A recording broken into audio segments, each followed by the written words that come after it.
अस्सलामुअलैकुम, मैं हूं आपका मेज़बान सुहेल सईद खान। प्रोग्राम लेकर हाजिर खिदमत सीखो सिखाओ।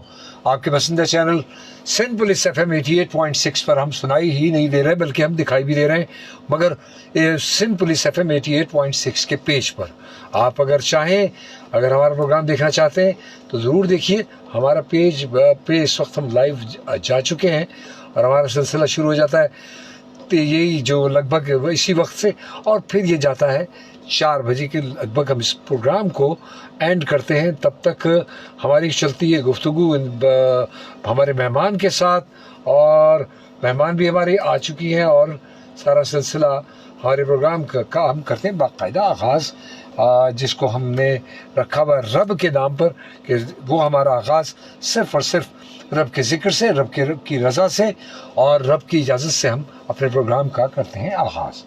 कतार बनाकर चलना सीखिए, कतार में रहिए। अगर कतार में आप नहीं रहते तो आप महज़िब शहरी कतई नहीं है। दुनिया अभी महज़िब होने के साथ साथ अब डिजिटल हो चुकी। हम अभी महज़िब होने का भी इंतज़ार कर रहे हैं या अभी एहतमाम कर रहे हैं और उसका बार बार जिक्र करते हैं। हम पहले जब 1947 के बाद हम बहुत महज़िब कौमों में करार पाते थे, आहिस्ता आहिस्ता पता नहीं कैसे इस रास्ते से भटक गए और एक महज़िब दुनिया ख़त्म हुआ पिछली सदी का। अब हम चल रहे हैं निस्फ की जानिब, यानी अगले आधे हिस्से की जानिब, अगले चौथाई की जानिब। और हमारी जो नई जनरेशन यानी जनरेशन अल्फ़ा उस असली तकाज़े को समझ चुकी है और वो अब उसमें पूरी तरह से उतरने को तैयार है और उन्होंने कदम रख भी दिए हैं। लेकिन हमारे वाले लोग जो हैं या हमारे जो पिछले लोग हैं वो भी उसको हैरानगी से देख रहे हैं, कुछ तजस्सुस से देखते हैं और कुछ उसको एक तज़ब्ज़ुब का शिकार है कि आया ये इससे दुनिया चलेगी या नहीं चलेगी। तो हमारा पाकिस्तान डिजिटल कैसे बनेगा, आज हमने ये मौजू रखा और आज हमारे साथ हैं बहुत अच्छी छोटी सी हमारी मेहमान। और मज़े की बात ये इसी जनरेशन अल्फ़ा के वो बच्चे जो हमें बताएंगे, वो राह सुझाएंगे। आज हमें रहनुमाई करने के लिए हमने बुलाया, आप सबकी रहनुमाई के लिए यहाँ पर मौजूद है महरोज़। अस्सलाम वालेकुम बेटा, खुश आमदीद। थैंक यू सो मच, आपने मुझे अपने प्रोग्राम में इनवाइट किया।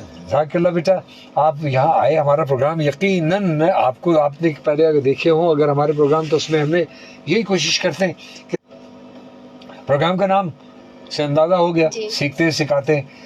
कुछ हम सीख लेते हैं, कुछ सिखा देते हैं जो हमें मालूम होता है, या हमारे मेहमान के पास जो कुछ होता है वो हम हाजिर कर देते हैं।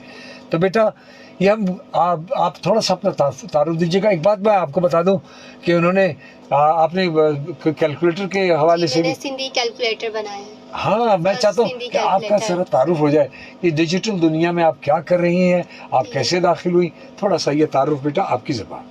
ठीक है, जैसा कि आपने बताया मेरा नाम महरोज़ है, बट बहुत सारे लोग जो है मुझे महरोज़ टेक्नोलॉजी वाली के नाम से जानते हैं। हाँ। क्योंकि मैंने अपने नाम के साथ टेक्नोलॉजी वाली लगाया है। हाँ। और टेक्नोलॉजी की फील्ड में काम कर रही हूँ और जो मैंने वर्ल्ड फर्स्ट सिंधी कैलकुलेटर बनाया है। वाह वाह, सिंधी कैलकुलेटर आपने जी बनाया, उसमें सारे डिजिट्स जो सिंधी है, सिंधी में, और हर चीज आप जो है सिंधी लैंग्वेज में सॉल्व करते हैं। हाँ। तो वो पहले बेसिक मैंने बनाया था, लोगों ने बहुत ज्यादा पसंद किया, तो बहुत ज्यादा एप्रिसिएशन मिली और बहुत सारे स्टूडेंट्स का कहना था कि इसे आप साइंटिफिक भी कर दें ताकि हम जो ज्यादा ऊपर के लोग हैं, स्टूडेंट्स है, उसे वो यूज कर सके। ये बहुत अच्छी बात। तो फिर मैंने उसे साइंटिफिक भी किया और बहुत अच्छा लगा जान के बहुत सारे जो नए इलाके है सिंधी लोग में, वहाँ पे यूज कर रहे हैं लोग। कम से कम उनकी दस्तरस में आ गया ये हिसाब किताब। मैंने बहुत सारे ऐसी जगहों पे थे जहाँ सिर्फ सिंधी मीडियम बच्चे पढ़ रहे हैं, उनके लिए अंग्रेजी का पढ़ना या अंग्रेजी को समझना बड़ा मुश्किल होता है। जी, बहुत मुश्किल होता है, क्योंकि जब मैं रेहान स्कूल में पढ़ रही थी तो एक स्टूडेंट जो के हाला से आए यहाँ पर, तो उन्होंने बताया कि जब वो कराची में आए तो इंग्लिश तो बहुत दूर की बात है, उन्हें उर्दू न बोलनी आती थी न समझ आती थी। तो उन्हें बहुत ज्यादा डिफिकल्टी हुई क्योंकि उन्होंने बचपन से सिंधी लैंग्वेज पढ़ी। तो फिर मुझे जान के बहुत ज्यादा हैरानगी हुई कि इनकी तरह बहुत सारे सैकड़ों और बच्चे भी हैं, बहुत सारे होंगे। हाँ, तो फिर मैंने कहा कि मैं इसे बना देती हूँ, अगर मेरी ज़ात से किसी को फायदा मिलते तो बहुत अच्छी बात है। ये बहुत अच्छी बात। तो बस एक आइडिया था और मैंने उसे बनाया। हाँ, और बहुत एप्रिसिएशन मिली, यही सोच के बनाया कि अगर स्टूडेंट्स इसे स्कूल में यूज करते हैं और गलियों में जो दुकानें होती हैं, तो वो अगर अपनी सिंधी लैंग्वेज में उसे यूज कर सकते हैं, कैलकुलेटर को इजी लगेगा, है ना, कितना आसान।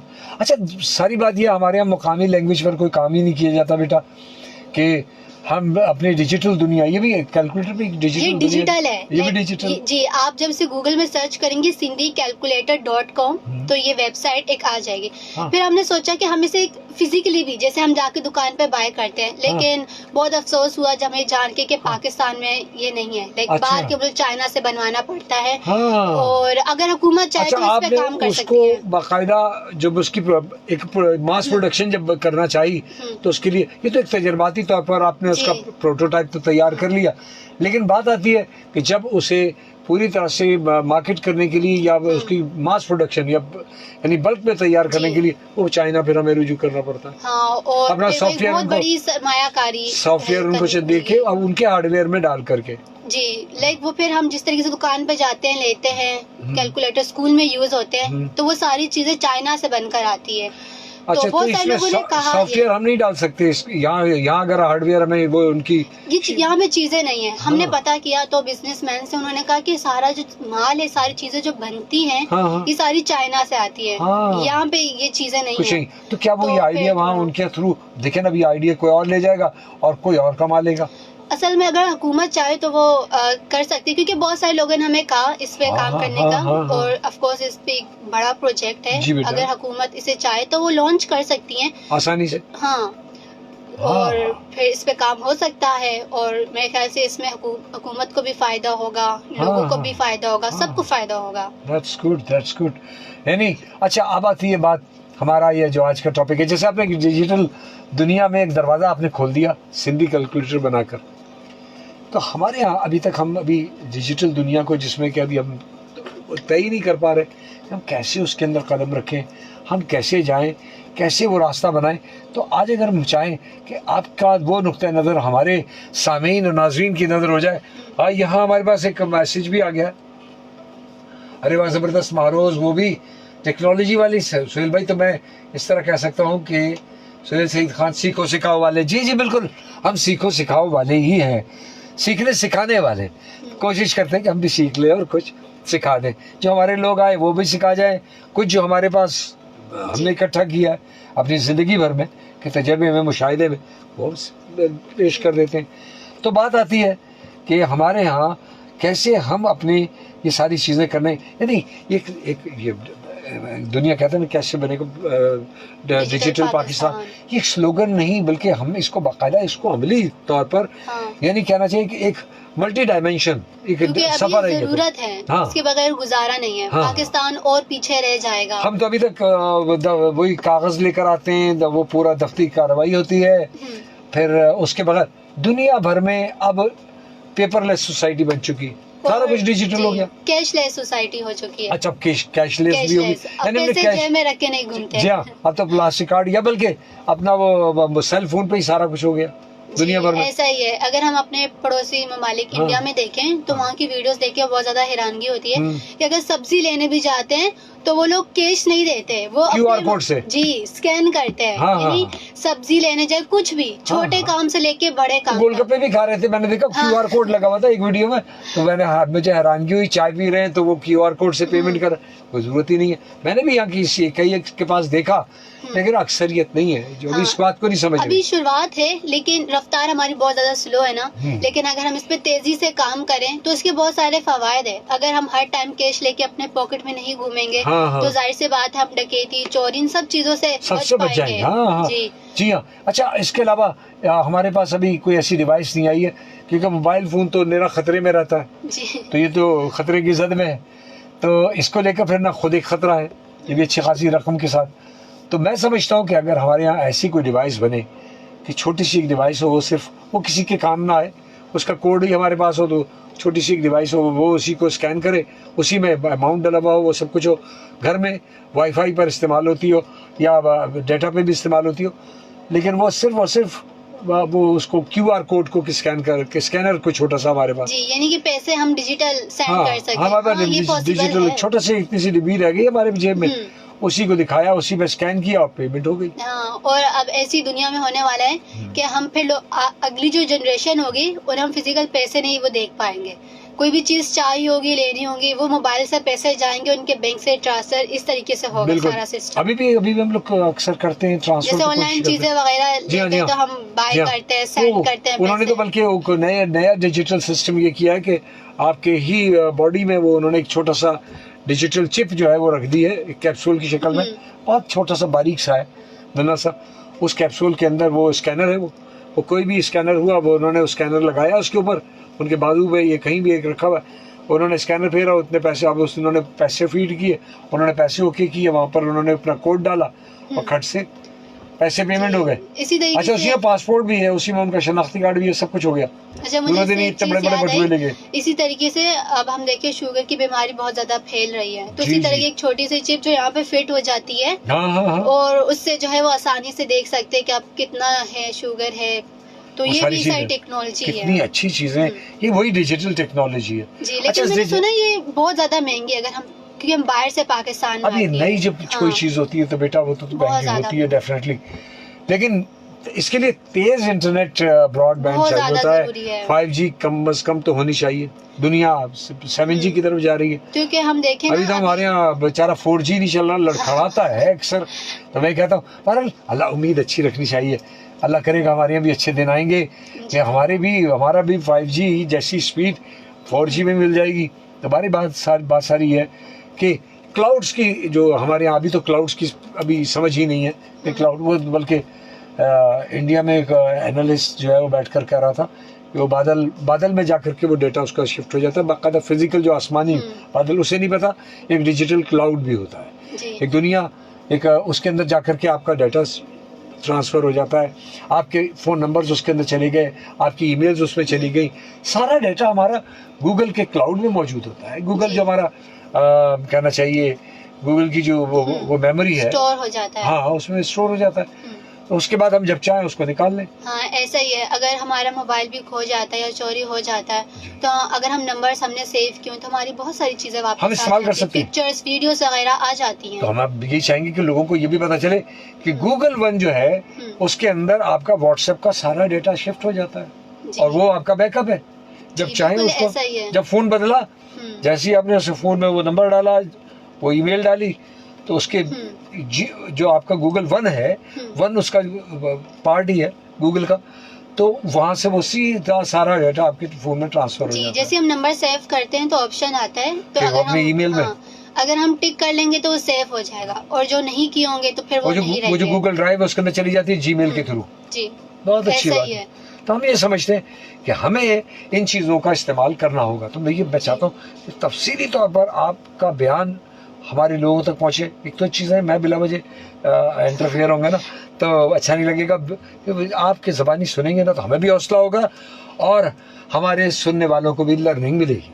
जी, आपने बिल्कुल सही कहा कि जैसे आपने इंटरनेट के बारे में कहा जी, कि इंटरनेट इस वक्त पाकिस्तान में ऐसी सूरत हाल है कि जहाँ कुछ जगह पे नहीं है जो दई इलाके, और जहाँ पर है वहाँ पे बहुत स्लो चलता है, ऐसी है। और कुछ अरसे पहले मुझे भी बहुत सारी डिफिकल्टीज फेस करने को मिला कि एक वीडियो जो वो डाउनलोड नहीं हो रही मेरे पास, या वीडियो एडिट नहीं हो रही क्योंकि नेट इतना ज्यादा स्लो है। तो अगर हम देखें ना, अगर नेट हमारे पास यहाँ पे इतना तेज होगा और 4G या 5G होगा तो इसकी क्या फायदे हैं? क्योंकि अगर हम अभी देखें तो फ्रीलांसर्स जो है वो अरबों डॉलर्स जो है वो कमा रहे हैं, और जब नेट तेज होगा तो फ्रीलांसर्स और भी कमा सकेंगे। ठीक है, हम दुनिया की मार्केट के साथ कनेक्ट हो सकते हैं, हम बहुत सारे काम कर सकते हैं। क्योंकि अगर हम कहें कि इंटरनेट भी एक इलेक्ट्रिसिटी की तरह है, इलेक्ट्रिसिटी हमारे लिए कितनी जरूरी हो गई, तो उसी तरीके से नेट भी बहुत ज्यादा जरूरी हो गया। बहुत सारे लोगों की जो टेस्ला ने तो सैटेलाइट के जरिए सारा बिजली का ट्रांसफर करनी शुरू कर दी। बिल्कुल ऐसा ही है। तो हम देखें कि बहुत सारे लोगों की जिंदगी जो वो नेट पर है, उनका काम, जॉब। अब बहुत सारे फ्रीलांसर जो है उनकी शिकायत भी होती है कि हम पाकिस्तान में बैठ के काम तो कर रहे हैं, हमारे बाहर के क्लाइंट्स हैं, हम इतने लाखों रुपए महीने के कमाते हैं, लेकिन वो कहते हैं कि हमें एक प्रॉब्लम आ जाती है नेट की।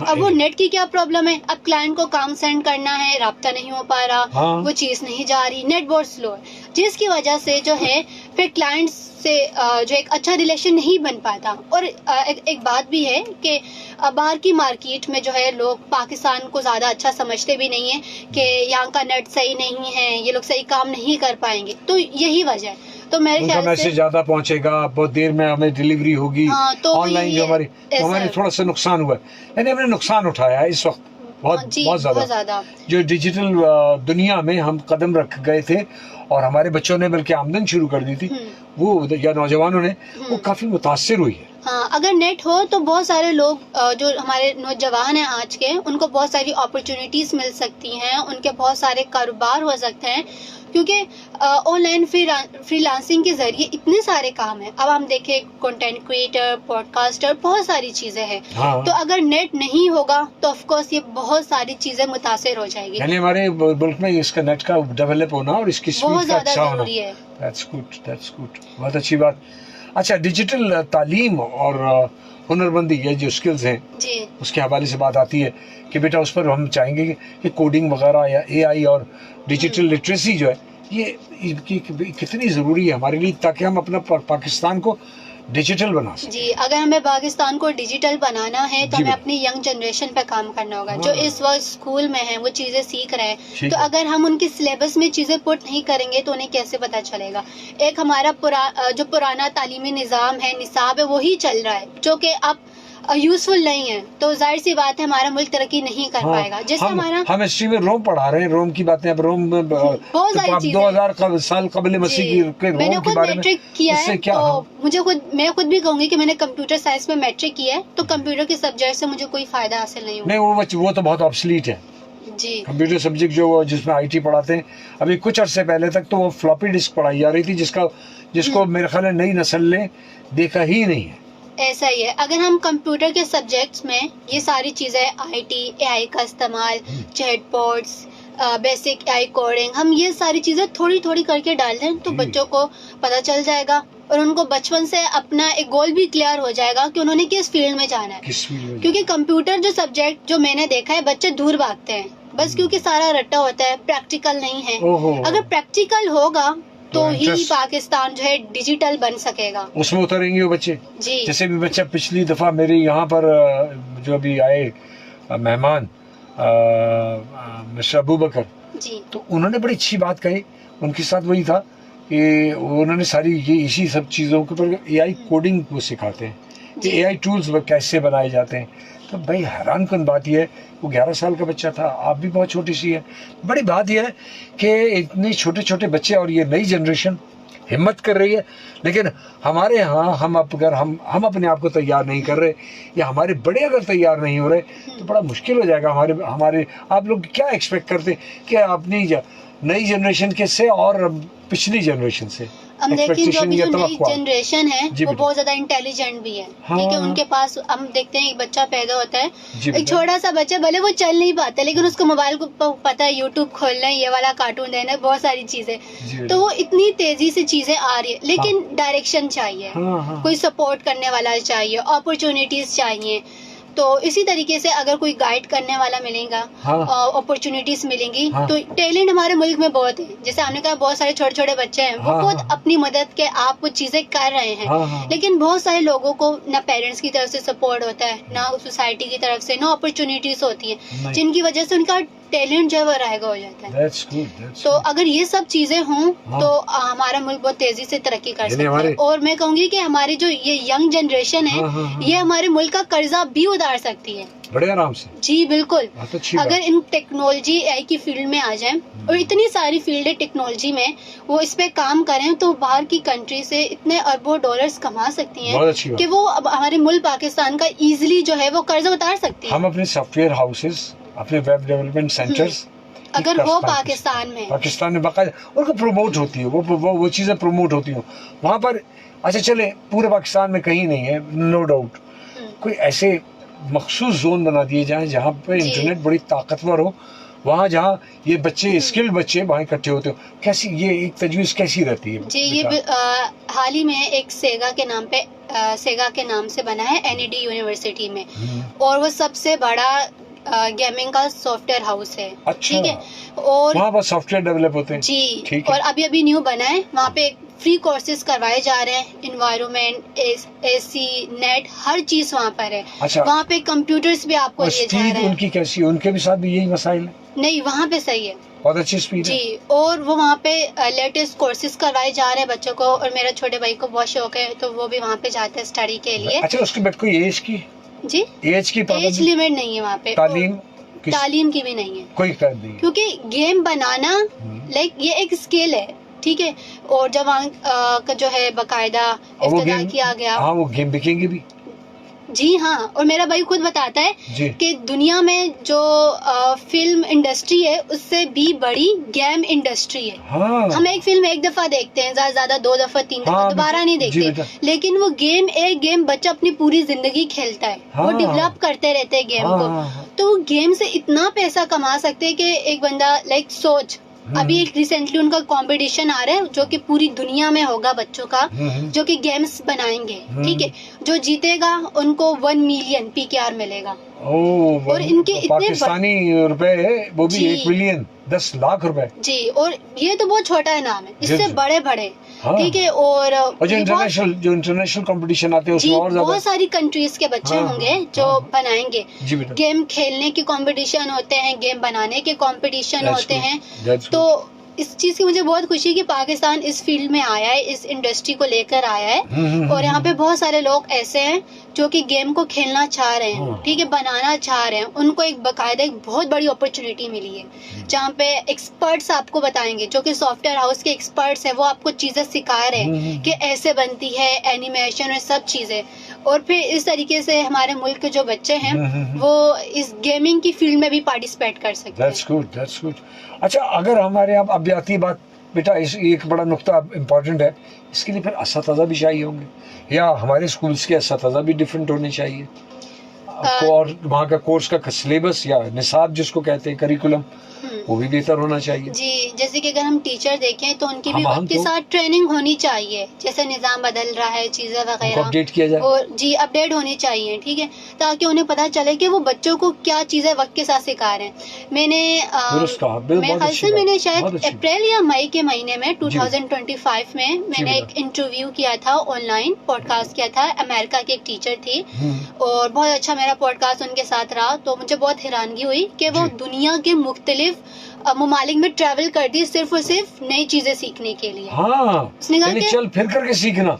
वैसे वाकई सफर जो है बहुत कुछ सिखाता है। वो कह रही कि मैं दूसरी कंट्रीज में जाती हूँ नॉलेज हासिल करने, चीजें सीखती रहती हूँ, ताकि मैं अपने स्टूडेंट्स को मयारी एजुकेशन दे सकूँ, लेटेस्ट चीजें सिखा सकूँ, दिखा सकूँ, बता सकूँ, वहाँ पे प्रैक्टिकल चीजें सिखा सकूँ। तो ये चीज मुझे बहुत ज्यादा मुतासिर की कि हम देखें टीचर हमारे यहाँ पे वो समझते कि मुझे सब कुछ आता है और मुझे अब सीखने की मजीद जरूरत नहीं है। अच्छा, तुम वो तो जुमला बड़ा अजीब सा मिलता है स्कूलों में सुनने में, आपने भी सुना होगा, तुम हमें बताओगे कि तुम हमें पढ़ाओगे।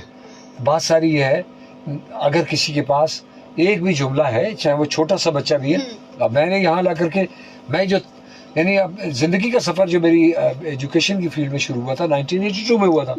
अब अंदाजा कीजिए कि उन बच्चों के वालिदैन, यानी अगर अबू बकर के देखा जाए तो अबू बकर के वालिद की या वालिदा की से भी बड़ा हूँ मैं, मेरा तजर्बा उनसे भी बड़ा है। तो मैं अगर ये कहूँ कि नहीं मैं बच्चे को नहीं बिठा सकता, मैंने हालांकि यहाँ रेहाना लवाला साहब के स्कूल के 7-8 बच्चों को मैं यहाँ पर इंट्रोड्यूस करा चुका हूँ। मैं बच्चों को भी बुलाता हूँ, बच्चों का नुक्ता नज़र भी, और आज नई जनरेशन क्या चाहती है और किस रास्ते पर चल पड़ी है, उससे हमें हौसला मिले, इसके लिए मैं बच्चों को बिठाता हूँ। शायद मुझे भी हौसला मिलता है कि देखो इतना छोटा सा बच्चा जब ये कर रहा है तो मैं क्यों नहीं अपने आप को ट्रांसफॉर्म कर सकता। ढाले जी, आपकी तो ये एप्रिसिएशन है, जैसे आप जैसे लोग जब उन्हें अप्रिशिएट करते हैं तो इसी वजह से वो लोग आगे बढ़ते हैं, शौक पैदा होता है। तो जी बिल्कुल ऐसा ही है, अपने आप को ढाले। उन असतज़ा के लिए भी रहनुमाई है कि अगर मैं एक रिटायर्ड आदमी अपने आप को ढाल रहा हूँ और मैं असरी तकाज़ों को समझ रहा हूँ कि आने वाले दिनों में पाकिस्तान को किस चीज़ की ज़रूरत है, हम उसके हिसाब से बच्चों को लेकर चलें। अपने बच्चों को भी इसी तरीके से, आपका बच्चा भी जो सुन रहे हैं इस वक्त मेरे सामने नाज़रीन, मैं उनको भी यही कहूँगा कि आपके लोग भी तो ये देख रहे हैं और सुन रहे हैं।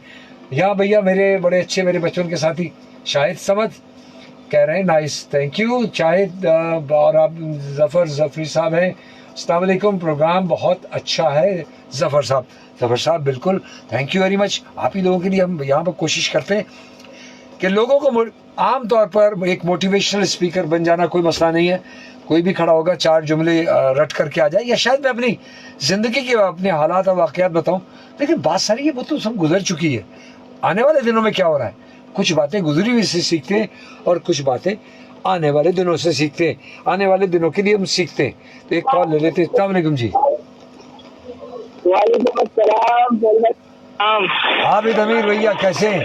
मैं मुस्कुराहट हो गए, मैं मुस्कुराहट की, यकीन आप मुस्कुरा रहे होंगे। अच्छा, मुस्कुराहट क्यों ना हो, हाँ, जब चांद जैसे रोशन नाम वाली मैडम मौजूद हो। हाँ, कितना अच्छा बच्चा आज देखो हमारे साथ है और कितना अच्छा लग रहा है? बहुत अच्छा लग रहा है, बल्कि मैं तो बहुत अच्छा माहौल बनाने की कोशिश करूंगा इस बात से कि जो शाहजो रिसालो था, शाह अब्दुल लतीफ भटाई का, जिन लोगों ने उसको तर्जुमा में उर्दू में करके दिया, और जो सिंधी खिदमत के लिए जिन्होंने खिदमत दी, अब उन लोगों की लिस्ट में महारोज का नाम आएगा। इसमें शक नहीं, इसमें शक नहीं, क्योंकि सिंधी जबान वालों की, सिंध वालों की, हम लोगों की जो खिदमत महारोज ने कर दिखाई है ना, तो ये तारीख में आपने आपको अमल कर दिया है। इसमें शक नहीं, इसमें शक नहीं। तो क्या बात है महारोज, बहुत बहुत मुबारक हो, और यकीनन आपको अवार्ड वगैरह बहुत कुछ मिले होंगे। लेकिन मैं एक दरख्वास्त करूंगा भाई, ये सिंध गवर्नमेंट से वाबस्ता है, तो देखें भाई, बिल्कुल हमारे पास मुस्तकबिल आया हुआ यहाँ पर।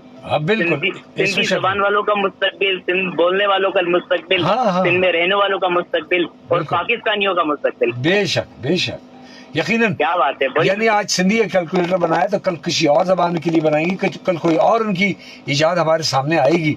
जब बच्चे इस जनरेशन की में इजादात पर जा रहे हैं, तो मैं ये चाहूंगा कि कोई सवाल अगर हो तो भैया आबिद भैया करें जरूर। मैं जरूर सवाल करूंगा। बहुत प्यारी हमारी बेटी बैठी है भाई, इतनी सारी अगर जबानों पर काम करेंगे तो फिर तो एक वहाँ तक पहुँचाना पड़ेगा इन्हें, गिनीज बुक वर्ल्ड रिकॉर्ड तक।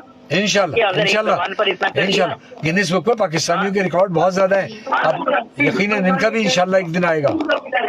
एक रिकॉर्ड बैठा हुआ है ना हमारे सामने। तो मैं ये चल भाई, क्योंकि हफ्ते को तालीम का दिन मनाया गया आलमी सतह पर, एजुकेशन का ऑफकोर्स, और ये बात मैंने बड़ी नोटिस की, क्योंकि मेरी वाबस्तगी में 2-4 ऐसे लोग हैं। खातून ने बताई जो बैंक वाले हैं, ये इसके अलावा जो इदारों वाले हैं, अब इनको जो कंप्यूटर इन्होंने सीखा था वो काफी नहीं है, अब वो छुप छुप के IT सीख रहे हैं। अब क्योंकि वो काफी नहीं है अब उनकी जॉब के लिए, क्योंकि जो आने वाले जैसे अबू बकर है, मारोज, इन लोगों ने अब जगह बना ली, तो क्योंकि ये टेक्निकल लोग हैं, जदीद जिद्दत वाले लोग हैं, तो अब छुप छुप के लोग सीख रहे हैं। AI के बगैर जीना मुश्किल हो जाएगा भैया अगले दिनों में। जिन्होंने पिछली बार सीखा, जिन्होंने 2000 का हासिल किया हुआ है, उनके लिए अब मुश्किल हो रहा है। इदारों में, जदीद इदारों में बैठना मुश्किल हो रहा है उनके लिए। अब वो सीख रहे हैं, और लेकिन वो खुफिया तौर पर सीख रहे हैं, और जो सीख रहे हैं उन्हें बताया कि ऐसे ऐसे लोग सीखने के लिए आ रहे हैं, और कमाल हो गया। और इसी पे ही वाबस्ता मेरा भी सवाल है, क्योंकि अब सुना किडनी भी आप लगा सकते हैं, टेक्नोलॉजी आगे बढ़ी है, कि अब आप मसनूई किडनी भी लगा सकते हैं। ये भी एक खुशखबरी की बात है। बिल्कुल जी। तो मारोज वो बताइएगा मुझे चीजें जो इमरजेंसी के वक्त टेक्नोलॉजी का इस्तेमाल कैसे कर सकते हैं, अपने हाथ पांव, अपने आसाब पे कंट्रोल करते हुए। अच्छा, जो चीजें इमरजेंसी में। जी ठीक है जी, ठीक है। अच्छा, इमरजेंसी से मुराद कोई बीमार है, कोई हादसा हो गया, या कोई भी चीज़। लेकिन अगर मैं बताऊं पर्सनली, मैं सम टाइम या मोस्टली मैं ChatGPT को यूज़ करती हूँ। ठीक है, अगर जैसे अभी डॉक्टर के पास जाना फौरी तौर पर मुमकिन नहीं है, ठीक है। अगर मैं बात बताऊं, मेरी कुछ अरसे पहले मेरी तबीयत बहुत ज़्यादा ख़राब थी, तो मैंने सारे बताए कि मेरी ये अलामात है, सारी चीज़ें बताई, सारी सिम्बल्स बताएं। तो क्योंकि मुझे लग रहा था कि जैसे मुझे डेंगू हो गया है, क्योंकि मुझे एक दफ़ा पहले भी हुआ, करीब हो, जो कि बिल्कुल फ्री हो, उसका टाइम हो, मुझे हर चीज़ को निकाल के दे देता है। ठीक है कि आप इतने बजे अपनी बिल्ली को यहाँ ले जाओ, ये फ्री बेड है, सरकारी है, और यहाँ पे आपके खर्चा भी नहीं होगा। जी, मैं ChatGPT से लेती हूँ। कोई भी छोटी मोटी चीज़ हो, जैसे अब मुझे मूंगफली भूननी है, मैंने ChatGPT को कहा कि मैं मूंगफली घर में कैसे भूनूं, मुझे उसने बताया। मैं ऑनियन सुनता हूँ, आप बताइएगा। और ये जो हादसा वगैरह होते हैं सानिया, इस पर भी इस तरह टेक्नोलॉजी का इस्तेमाल कर सकते हैं। बिल्कुल जी, बिल्कुल बिल्कुल। बहुत बहुत शुक्रिया तस्वीर के लिए मारोज। Thank you. इनकी तरफ से सलाम। वालेकुम अस्सलाम, अल्लाह हाफिज़। अच्छा, वो ये कहते हैं कि इमरजेंसी में जैसे आगे आतिशज़दगी हो जाती है तो वहाँ पर डेफिनेटली फायर अलार्म जो है वो तमाम AI पर होते हैं या उनके फायर सेंसर्स होते हैं, वो सब चीज़ें मौजूद होती है। तो सबसे पहले ना इन जो मशीन्स होते हैं हम इनको डेटा देख के ट्रेन वगैरह करते हैं कि अगर इस तरह की कोई चीज हो जाए तो फौरन उन्होंने रद्द अमल करना होता है, हमें बताना होता है या साइलेंट बजना होता है। पहले तो अलार्म बजेगा और हाँ, फायर अलार्म होगा, वो जाएंगे। दूसरे ये कि वो वहाँ पर तमाम AC के डंपर्स बंद कर दिए जाएंगे, ये सब उसी पे प्रोग्रामिंग में होता है। अभी कर दी है क्योंकि सबसे ज़्यादा आग जो फैलती है वो AC की डक्ट के जरिए और AC की हवा के जरिए फैलती है। एक वो दूसरी चीज़ ये कि जो सेंट्रल एयर कंडीशनिंग सिस्टम की बात कर रहा हूँ मैं, आम AC की बात नहीं कर रहा। तो लाइटें बंद हो जाए, सारा सिस्टम बंद हो जाए। वो साथ में स्प्रिंकलर्स लगे हुए होते हैं, वहाँ पर पानी फुव्वारे की सूरत में गिरना शुरू हो जाता है। हाँ, इस तरह की चीजें हैं। और बाकायदा बाकी कंट्रीज में इस तरह भी होता है कि जैसे हम बॉल खेलते हैं ना, गेंद होती है, तो इस तरह की चीज होती है कि किसी घर में कहीं आग लग जाए तो हम अंदर जाने की भी जरूरत नहीं है, बाहर से आपने फेंकोगे और जब वो गिर के फटेगी तो वो आग बुझ जाती है। तो इस तरह की टेक्नोलॉजी बाहर की कंट्रीज में आ चुकी है, ठीक है। लेकिन पाकिस्तान में क्या वसाइल कम है, जिस तरह अभी आपको पता है जो हाल ही में हुआ, हमारे पास वसाइल की कमी थी बहुत ज्यादा। तो मैं तो हैरान था कि इस बात को कि 28 हमारे पास फायर स्टेशन थे, जबकि ढाका इससे आधा चौथाई शहर है, वहाँ 115 है। क्योंकि हमने इस चीज पे काम नहीं किया ना सेफ्टी के हवाले से। अगर हुकूमत हम लोग खुद चले, हमें हर बंदे को खुद काम करना चाहिए अपनी दुकान में, इसकी समझ सेफ्टी की चीजें रखनी चाहिए अपने लिए। अगर मैनुअल भी हो और अब आगे डिजिटल भी हो, सारी अगली और ये नुकसानात हुए और जिसकी वजह से मुल्क पे भी बहुत असर पड़ा है, लोगों पे भी, फिर इकोनॉमी पे भी। तो अगर हम इन सब चीजों के लिए हिफाजत के लिए चीजें वगैरह काम करें तो फिर हमारा मुल्क इजी से डिजिटल बन सकता है। ये आप वाली जनरेशन करेगी इंशाल्लाह, मुझे उम्मीद है इंशाल्लाह। एक कॉल ले लेते हैं। अस्सलाम वालेकुम जी, कौन और कहाँ से? वालेकुम सलाम सर भाई, कैसे हैं आप? अल्लाह का शुक्र। जफर भैया कैसे हैं? अल्लाह का शुक्र है, बहुत अच्छा प्रोग्राम है और हमारी इतनी अच्छी बहन बैठी हुई है। हाँ, ये बहुत छोटा सा बच्चा है, अभी ये देखना चाहिए तो बहुत छोटी सी एज की है ये अभी। हाँ, ये टीनेज में भी छोटी, बहुत टीनेज में भी, अर्ली टीनेज में जी। फेसबुक में देख रहा हूँ माशाल्लाह, और इनके पास इतनी मालूमात है जी। ChatGPT इन्होंने अभी नाम लिया है। हाँ, तो ये प्ले स्टोर से अपलोड करना पड़ता है या किसी फंक्शन में है? मुझे बहन से ये पूछना था जी। ये आप प्ले स्टोर पे इसे डाउनलोड कर सकते हैं, गूगल पे ये एज अ वेबसाइट भी है, लेकिन मैं आपको कहूंगी कि प्ले स्टोर से आप डाउनलोड कर दें। ये बिल्कुल फ्री है, लेकिन इसमें और भी वर्जन है जो कि हम पैसे दे के ले सकते हैं, लेकिन इसका फ्री वर्जन इतना अच्छा है कि मुझे नहीं लगता कि जी पैसे दे के लेना। मैं बिल्कुल फ्री वाला यूज करती हूँ। प्ले स्टोर में क्या ऐड करें, क्या लिखें? ChatGPT लिखेंगे, ChatGPT, तो ChatGPT आ जाएगा। फिर हम उसे डाउनलोड कर लेंगे, अपने Gmail से उसे लॉगिन कर लेंगे। उस पे हमारे पास बातचीत का ऑप्शन भी होता है। जिस तरीके से हम ऑप्शन क्लिक करते हैं तो हम जब सवाल करेंगे तो आगे से एक रोबोटिक आवाज हमें जवाब देगा, कम्युनिकेशन होगी जी। इस तरीके से वही यही ना, ये बोल रही है बहन की आप बात भी कर सकते हैं, लिख के भी कर सकते हैं, आप लिख के भी बहुत सब कुछ सवाल जवाब, कोई मसला नहीं। चले, अल्लाह इनको बहुत खुश रखे, अल्लाह इनको सेहत आफियत की जिंदगी दे। माशाल्लाह ये हमारा सरमाया है। बेशक बेशक। और अल्लाह इनको खुश रखे। चल भाई, अल्लाह भी आपको भी खुश रखे, आप इतने अच्छे मेहमान लेकर आते हैं, कोशिश होती है। बहुत शुक्रिया। अल्लाह हाफिज। अल्लाह हाफिज। अल्लाह हाफिज। तो हमारे साथ थे भैया जफर और उन्होंने हमसे ये सारी बातें करके गए। तो हम ये चाहते हैं कि हमारे साथ लोग आएँ और अभी सवाल जवाब का सिलसिला शुरू करें, क्योंकि हमारा वक्त सवाल जवाब का तो शुरू हो गया। यहाँ पर एक मैसेजेस भी मैं पढ़ता जाऊँ साथ साथ। इरफान भैया कह रहे हैं कि अस्सलाम वालेकुम सोहेल भाई। वालेकुम अस्सलाम भैया इरफान। और सोहेल भाई आपको और आपकी मेहमान को भी सलाम। बाप बेटा आपको भी उन्होंने सलाम कहा। तो ये सिलसिला हमारा, लेकिन फ़ोन कॉल कट गई, आई फ़ोन कॉल लेकिन रहेगी, नो प्रॉब्लम। आप फिर कीजिए, हम आपके साथ हाजिर हैं, आपके सवालों के अब जवाब दें ताकि हमारा प्रोग्राम लगभग इख्तिताम की जानिब है। तो मैं चाहता हूँ कि जब हम यहाँ से जाएँ तो कुछ बात समझा के जाएं। हम अगले 5 मिनट हमारे आपके साथ ही सर्फ हो। और यहाँ पर हमारे प्रोग्राम के दरमियान जो आपके मैसेजेस आ रहे हैं मैं वो भी पढ़ रहा हूँ, लेकिन हमारे बहुत सारे रेगुलर कॉलर बहुत सारी बातें सुनना, ये शायद शौक से सुन रहे हैं इस वक्त, क्योंकि उनके पास सवाल नहीं है। तो आप लोग एक सवाल तो आ गया कि ChatGPT और जेमिनी हम इस्तेमाल करके बहुत सारे मसाइल हल कर सकते हैं। हम पिक्चर्स वगैरह इजीली क्रिएट कर सकते हैं, बहुत ही अच्छा, मैंने तो चैट जीपीटी 3 तस्वीरें एक दिन की देता है, भी बना 3 दिन में एक दिन में 3 तस्वीरें आपको वो तैयार करके दे सकता है, या उसमें से तब्दीली, या आपने कोई तस्वीर अगर देखी उसके अंदर कोई तहरीर है, वो आपने, ये डिजिटल दुनिया है, और वहाँ ले जा करके उसमें तस्वीर आपने अपलोड किया और उसके बाद उससे कहा कि सारा टेक्स्ट डाउनलोड कर दो, उसे टेक्स्ट निकाल के हमें दे देता है, हम उसको कहीं इस्तेमाल कर। अस्सलाम वालेकुम पाकिस्तान। वालेकुम अस्सलाम भैया इरफान, कैसे हो? अल्हम्दुलिल्लाह अल्हम्दुलिल्लाह, आपके मेहमान को भी खुश आमदीद। अस्सलाम वालेकुम।